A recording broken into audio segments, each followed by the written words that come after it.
And I suppose we shall all remember the emotions of this heady summer, what our new Prime Minister called our darkest hour, when it seemed that any day we might be invaded by the Nazi hordes. But we weren't downhearted. We patrolled and waited. We drilled and waited. We worked and waited. Waited for the terror we knew was coming. Then it came. This was the sound that became part of the daily life of every man, woman and child in Britain. What's going on? The German bombing of British cities, later called the Blitz. Select.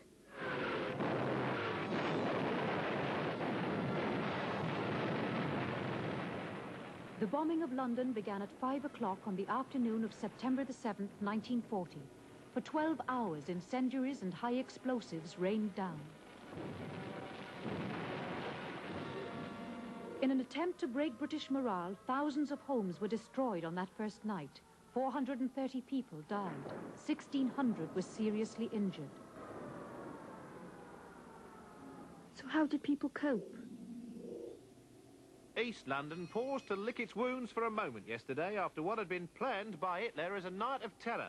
But it carried on regardless. During a 5-hour tour of the bombed area, I met only one disgruntled person. I can't believe that. How can people not mind if their house is flattened? All right, try this. Of course, the picture in the press of life in the East End going on as normal is just grotesque. There's no bread, no electricity, milk, gas, telephones. There's every reason for people to be distressed. People want to be brave, but it just seems so hopeless. So the Blitz did break morale, yeah? Maybe during the first shock of bombardment, but people adapted very quickly. There was nothing like the widespread panic officials had feared. Information films began to celebrate people's toughness in coping. Hello, Mrs. Fox. You're here early tonight. Well, I'm on the safe side, aren't I? I think that'll be all right now. Yes, that's grand. Where are these people? In a public air raid shelter. Did they all know each other? Not necessarily, but in the danger of the Blitz and the discomfort of the shelters, people lost their traditional British reserve. Everyone says that people talk to each other more, but it was a terrible time. As the Blitz spread across Britain, the death toll rose.